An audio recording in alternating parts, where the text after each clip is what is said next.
Call money నిర్వాహకులపై కఠిన చర్యలు తీసుకుంటామని హామీ ఇచ్చారు ఏపీ హోంమంత్రి చినరాజప్ప. మండలిలో కాల్మనీపై ప్రకటన చేసిన ఆయన భవిష్యత్తులో అధిక వడ్డీకి వ్యాపారాలను నిర్వహించకుండా చట్టాలను చేస్తామని తెలిపారు.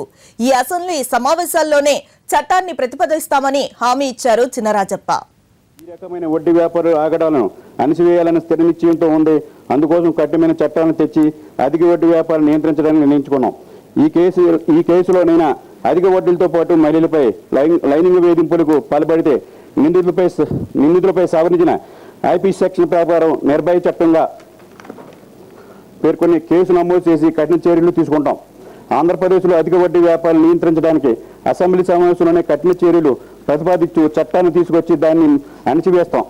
రుణగ్రస్తుల ప్రయోజనాలు కాపాడడానికి నిందితులు కఠినంగా శిక్షించి అన్ని రకాల చర్యలు తీసుకుంటాం.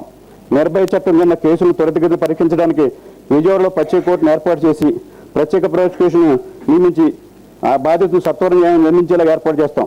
ఆంధ్రప్రదేశ్ ప్రజానీకానికి నేను చేసే విజ్ఞప్తి ఏమనగా ప్రస్తుతము రుణగ్రహీతలకు ప్రయోజనాలు కాపాడడానికి నిందితులు కఠినంగా శిక్షించాలని అన్ని చర్యలు తీసుకుంటామని గౌరవ సభ సాక్షిగా హామీ ఇస్తున్నాం.